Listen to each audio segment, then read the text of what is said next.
what if a hero's rage was so strong it could literally move a river for 1,000 years? Well, today we're going to dive into a classic Korean poem that takes that epic idea and flips it, finding a totally surprising lesson on what it really means to find peace. I mean, really think about it. It's a heavy question, right? And it is the one question that fuels one of the most intense, dramatic stories of vengeance ever told. A story that became the inspiration for the poem we're going to unpack today. So, our story kicks off way back in ancient China. We have a man whose entire world is just shattered by a single act of betrayal.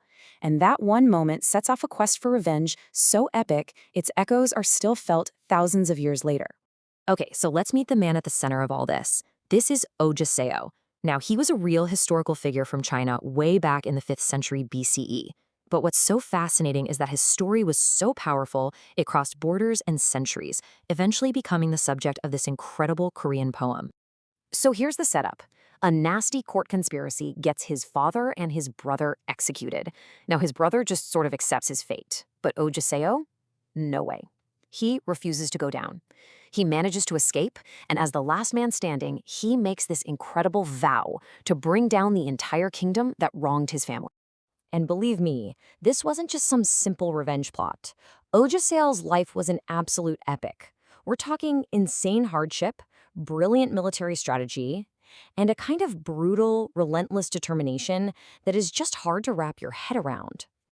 I mean, just look at the arc of his life. It's like something out of a movie. He starts as a fugitive, a wanted man on the run, but through sheer grit, he rises up to become a top advisor in a rival kingdom, patiently building his power until, finally, he gets to lead an army back to his homeland, only for it all to end in his own tragic death.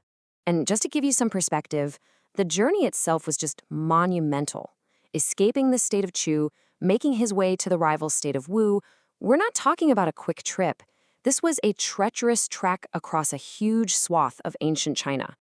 So, the big question, did he get his revenge? Oh yeah, but with a wild twist. When he finally conquers Chu, he finds out the king who killed his family is already dead, but that doesn't stop him. He has the king's grave dug up, pulls out the corpse, and whips it 300 times. The act was so extreme, it gave us this 4-character idiom, gomyo, which basically means a revenge that goes beyond any and all limits. And his story also gave us this phrase,心腹之患. Later in life, he tried to warn his new king that a rival state was a disease in the heart and abdomen. It's a powerful metaphor, right? He's saying, this isn't just some problem on our border, it's a cancer inside us that we have to cut out. It means a deep, hidden, and deadly threat. But, tragically, his own king stops listening to him, he gets paranoid, betrays Jaseo, and sends him a sword which was an order to commit suicide. And these were his final words, an absolutely defiant, furious curse, promising that even in death, he would watch the kingdom that betrayed him fall. Talk about going out with a bang. Okay, so let's fast forward over 1,000 years. A Korean scholar and poet named Bak In-ryang is visiting a shrine built for Jaseo.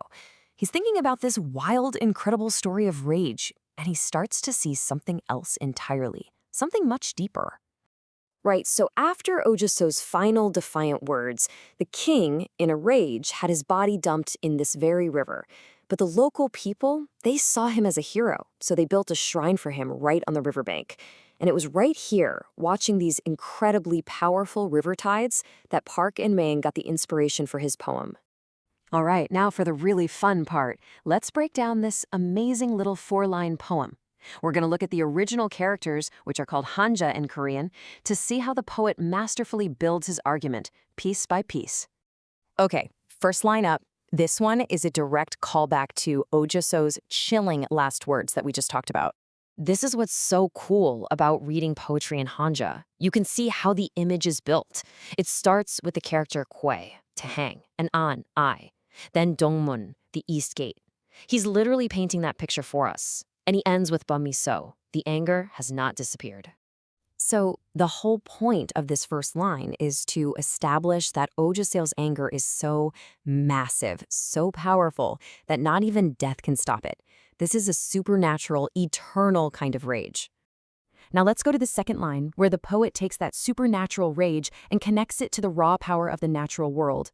Check out how he does this. He starts with Byeokgang, the Blue River. Then he adds Cheongul, 1,000 years, giving this anger an immense timeline.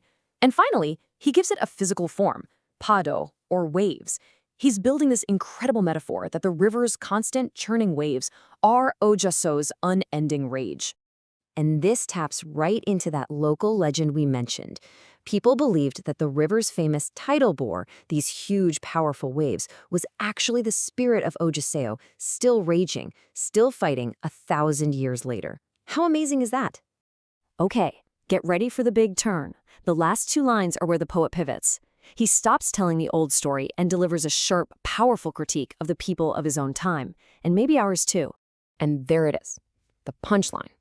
The poet sees people gathering by the river, gawking at the huge waves. They're impressed, they're amazed, but they are totally clueless about the profound story of human tragedy that's supposed to be right in front of them. All they care about is the spectacle, not the substance. So, what's the poet really getting at?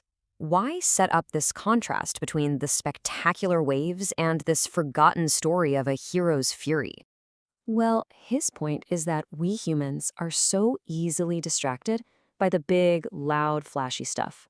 By focusing only on how high the waves are, we completely miss the deeper lesson. We miss the warning about what happens when you let worldly things like anger and revenge completely consume you. And this is what just blows my mind.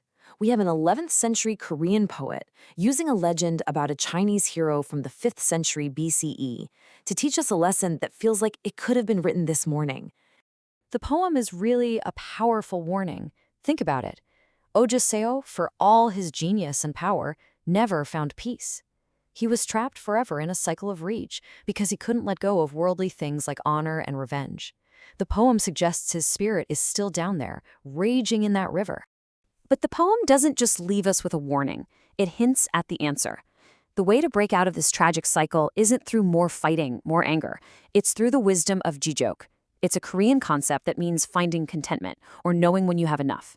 It's about letting go of that burning desire for more fame, more wealth, and yes, even more revenge. And that is the brilliant, timeless question this poem leaves us with. Jaseo's story warns us not to be consumed by our own rage, while the poet warns us not to be blinded by empty spectacle. So it really makes you think, what are the spectacular high tides in our lives today that might be keeping us from seeing what truly matters?